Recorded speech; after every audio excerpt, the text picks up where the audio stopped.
मुझे मेरे घरेलू नाम से संबोधित करने के बाद वह टीसी उस डिब्बे से उतर कर जा चुके थे। शायद आगे की यात्रा वह इंजन में अपने सहकर्मियों के साथ बैठकर ही करने वाले थे। मैं हतप्रभ था। मन किया कि उसके पीछे जाकर अपनी शंका का समाधान कराऊं, पर तब तक मुझे महसूस हुआ कि ट्रेन आगे बढ़ चली है।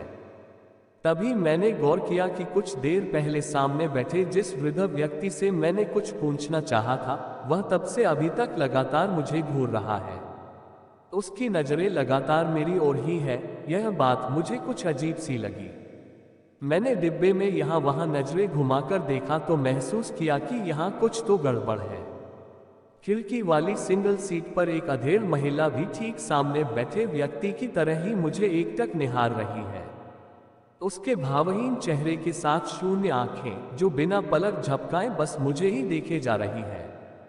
सिर्फ वही नहीं, बगल वाले कंपार्टमेंट में बैठे हुए 20-22 साल के दो युवा भी ठीक उसी अंदाज में मुझे नोटिस कर रहे थे।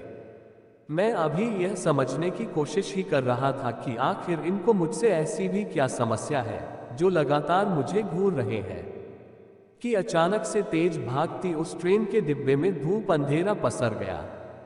शायद पावर कट हुआ था। सारी लाइट्स ऑफ हो चुकी थी।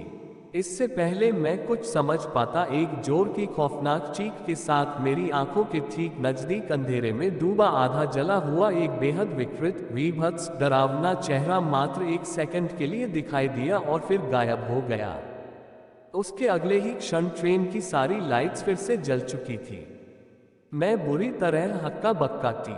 अचानक से जो मेरे साथ हुआ उसने मेरे था जिस्म को बुरी तरह से कंपा दिया था। आंखों पर भरोसा नहीं हो रहा था। ऐसे लग रहा था कि मानो किसी बेहद डरावनी हॉरर मूवी को कोई खौफनाक दृश्य मेरी आंखों के सामने आया हो।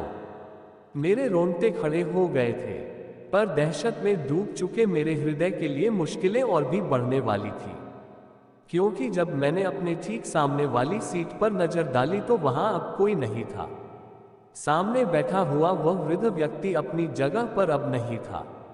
सिर्फ वही नहीं, विंडो सीट पर बैठी वो अधेड़ महिला और बगल वाले कंपार्टमेंट में बैठे हुए इक्का दुक्का वह लोग, कोई भी नहीं था। मेरा दिमाग बुरी तरह से फटा जा रहा था। पागलों की तरह मैं सारे डिब्बे में यहाँ वहां दौड़ा। किसी भी सीट पर कोई भी नहीं था। सारी ट्रेन खाली थी। तेजी से भागती हुई ट्रेन में से अचानक से आंखों के सामने वह डरावना दृश्य आना, यह सब एक सपने के जैसा ही लग रहा था। मैंने खुद को चिकोटी काटकर यह जानने की कोशिश की कि कहीं यह सब भी तो मेरे पिछले सपनों की तरह ही एक बुरा सपना तो नहीं। पर अगले ही पल मुझे एहसास हो गया था कि यह सब हकीकत में हो रहा है, एक बेहद बुरी हकीकत। सोचा कि अपनी इस हालत के बारे में किसी को बताकर मदद ली जाए। कॉल करने के लिए पॉकेट से अपना मोबाइल फोन निकाला, पर उसकी स्क्रीन पर जैसे ही नो सिग्नल्स का नोटिफिकेशन देखा, मैं समझ गया कि बुरी तरह फंस चुका हूं। मैं भागता हुआ ट्रेन के दरवाजे पर पहुंचा। एक बार तो दिल किया कि इसी चलती ट्रेन से कूदकर इस डरावनी दुनिया से बाहर निकला जाए, पर इस स्पीड में ट्रेन से कूदने का अर्थ था अपने अच्छे खासे शरीर का हड्डियों सहित चूरमा बनवाना, जो कि मुझे किसी भी कीमत पर मंजूर नहीं था। तभी अचानक से मैंने कुछ नोटिस किया। रात के अंधेरे में वैसे तो ट्रेन के बाहर ज्यादा कुछ नजर नहीं आ रहा था, पर फिर भी जितना जो कुछ दिख रहा था वह अंदर के दृश्यों से भी ज्यादा डरावना था। मुझे ट्रेन के दरवाजों पर कुछ विशाल पक्षी उड़ते हुए दिखाई दिए। मोबाइल का फ्लैश जलाकर उन पर डाला तो मैं दंग रह गया। यह बड़े बड़े चमगादड़ थे जो कि ट्रेन के साथ साथ ही बराबर गति से उड़ते हुए दरवाजे के चारों ओर मंडरा रहे थे, पर यह ट्रेन के अंदर प्रवेश नहीं कर रहे थे। इनका आकार किसी चील या गिद्ध जितना बड़ा था। इनकी आंखें और दैत्याकार जबड़ों से लाल रंग का कोई द्रव्य टपक रहा था। हो सकता है यह रक्त ही हो। डरकर मैं ट्रेन की गैलरी में 2 कदम पीछे आ गया। ऐसा लग रहा था कि मानो ये इस ट्रेन के दरवाजे के पहरेदार हो। अब तक तो मेरी हालत पतली हो चुकी थी। दहशत के साए में लिपटा हुआ मैं डर के मारे कड़कड़ाती। इस सर्द रात में भी पसीने से बुरी तरह तरबतर हो गया था।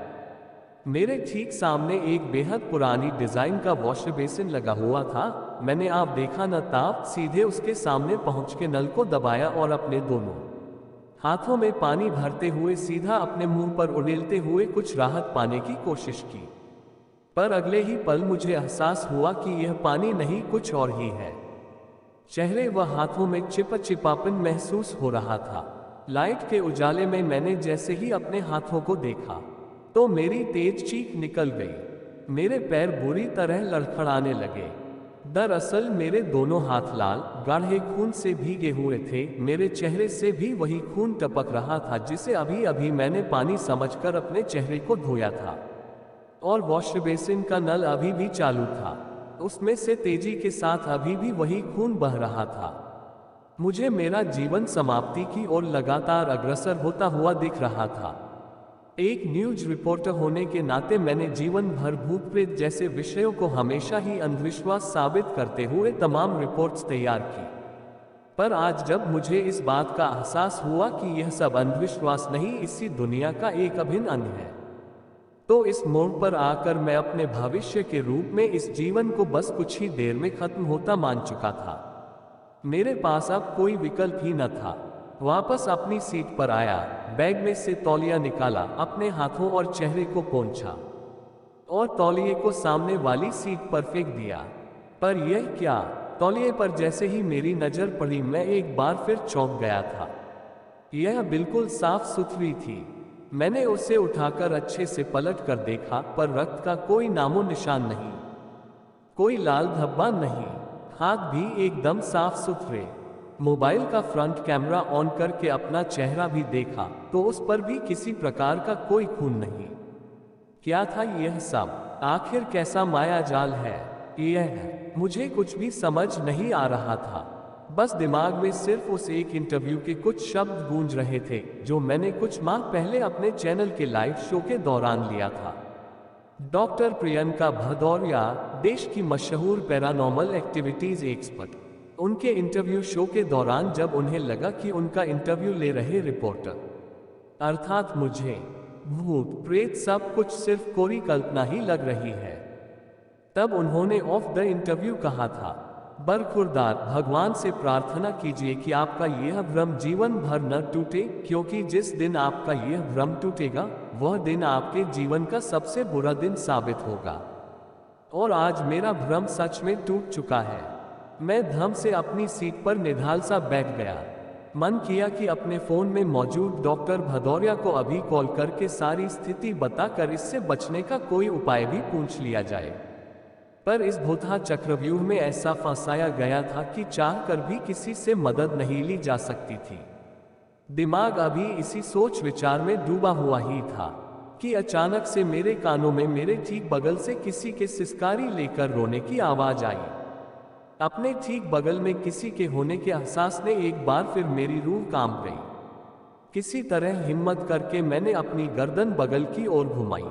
मैंने जो देखा उसे देखकर मेरी जान हलक में आ गई। आंखें आश्चर्य से फटी की फटी रह गई। कहानी जारी रहेगी। कैसा रहा ये पाठ जरूर बताएं।